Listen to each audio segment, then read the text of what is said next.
Assalamualaikum warahmatullahi wabarakatuh. Perkenalkan, nama saya Askar Erlangga dengan NIM akhir 188. Di sini saya akan menjelaskan tentang konsep waterpass terkait dari penugasan ilmu ukur tanah. Nah, di sini untuk teman-teman yang belum tahu apa itu waterpass. Nah, waterpass ini adalah metode pengukuran dalam ilmu ukur tanah untuk menentukan beda ketinggian atau elevasi antara dua titik atau lebih di permukaan bumi. Nah, dalam proyek konstruksi, waterpassing ini sangat penting karena hampir semua pekerjaan seperti pembangunan jalan, jembatan, gedung, saluran drainase itu memerlukan data ketinggian yang akurat. Nah, selanjutnya di sini tujuan waterpassing ialah menentukan beda tinggi antar titik, mengetahui elevasi suatu titik terhadap titik acuan, membantu perencanaan dan pelaksanaan konstruksi, menghindari kesalahan elevasi yang bisa berdampak fatal. Nah guys, karena proyek-proyek seperti yang saya sebutkan sebelumnya itu sangat mementingkan tentang elevasi yang karena mereka sangat membutuhkan data-data elevasi yang valid. Nah, yang selanjutnya di sini adalah peralatan waterpass. Untuk peralatan waterpassing sendiri di sini yang pertama ialah kita punya waterpass. Alat utama untuk menentukan garis horizontal. Alat ini memiliki teropong dan sistem leveling otomatis agar tetap datar. Yang kedua ialah rambu ukur yang fungsinya berupa mister panjang berskala yang digunakan untuk membaca tinggi, biasanya berbentuk batang dengan angka dalam satuan meter ataupun sentimeter. Yang ketiga ialah tripod. Nah, tripod biasanya digunakan sebagai kaki penyangga alat agar stabil. Biasanya digunakan kaki penyangga untuk alat waterpass. Tripod harus dipasang dengan kuat agar hasil pengukuran tidak terganggu, agar stabil guys. Coba kalian bayangkan apabila tripodnya tidak kuat, kalian mau melihat sudutnya saja miring. Nah, oleh karena itu untuk alat tripod kaki-kakinya kalian harus pasang dengan kuat dan gagah. Nah, yang keempat alat bantu lainnya.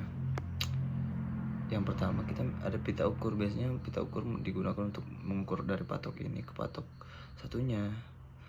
Dan yang kedua kita juga punya alat bantu patok. Dan yang terakhir ialah buku ukur ataupun catatan. Itu untuk maaf guys, sebelumnya barusan ada yang nelpon. Nah, selanjutnya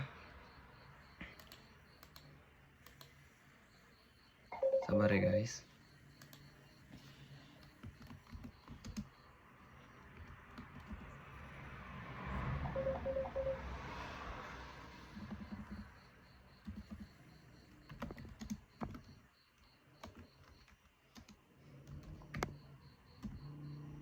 Nah, kita lanjut. Nah, di sini ada prosedur dalam pengukuran waterpassing. Yang pertama ialah menentukan benchmark. Benchmark adalah titik acuan yang sudah diketahui elevasinya. Contoh, ukuran benchmark atau kita singkat saja BM. Nah, BM-nya itu sama dengan 100 meter. Pemasangan alat. Yang kedua ialah pemasangan alat. Tripod dipasang di lokasi yang stabil.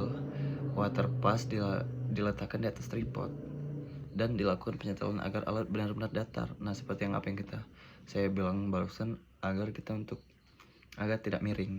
Nah, yang ketiga ialah pembacaan belakang or backside, itu bahasa Inggrisnya. Nah, pembacaan belakang ini buat apa sih? Nah, ataupun prosedurnya bagaimana? Nah, prosedurnya rambu diletakkan di titik BM dan dibaca menggunakan alat. Nah, nilai ini digunakan untuk menentukan tinggi alat. Dan selanjutnya ialah pembacaan muka atau foresight. Nah, prosedurnya adalah rambu dipindahkan ke titik yang akan diukur. Selanjutnya dibaca menggunakan alat dan digunakan untuk menentukan elevasi titik baru. Nah, selanjutnya guys, perhitungan beda tinggi. Nah, kita menggunakan rumus. HI sama dengan elevasi BM ataupun BS, dan elevasi titik sama dengan H1 dikurang Fs. Nah, jika kalian lupa, HI itu ialah singkatan dari tinggi alat, BS adalah backside, Fs adalah forside. Nah, selanjutnya kita masuk ke contoh perhitungan. Karena sebelumnya kita sudah menyebutkan rumusnya. Nah, di sini langsung saja kita menjelaskan tentang contoh perhitungan. Nah, contoh perhitungannya misalnya diketahui elevasi BM 100 meter dan BS 1,50 meter serta Fs sama dengan 2,00 meter.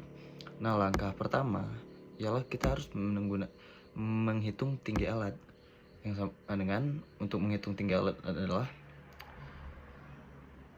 elevasi BM ditambah BS sama dengan 100 ditambah 1,50 sama dengan 101,50 meter. Nah, langkah kedua, hitung elevasi titik. Elevasi titiknya itu adalah kita tambahkan saja 101,50 hasil dari height ya, dari tingginya barusan dikurang 2 meter sama dengan 99,50. Nah, interpretasinya titik tersebut memiliki elevasi lebih rendah 0,5 meter daripada BM. Penerapan dalam proyek. Hasil waterpassing digunakan untuk profil memanjang. Untuk profil memanjang kita bisa melihat perubahan elevasi sepanjang jalur, dan profil melintang melihat potongan melintang tanah. Nah, guys, di sini saya akan menjelaskan tentang apa itu profil memanjang. Profil memanjang adalah gambaran perubahan elevasi sepanjang suatu jalur tertentu, misalnya jalan raya, rel kereta, saluran air. Nah, profil ini dibuat dengan cara mengukur beberapa titik sepanjang jalur, menghitung elevasi tiap titik, menggambarkannya dalam bentuk grafik atau potongan memanjang. Nah, fungsi profil memanjang itu apa sih? Nah, fungsinya itu mengetahui naik turun permukaan tanah, menentukan kemiringan ataupun slope, merencanakan tinggi, timbunan ataupun galian. Contoh,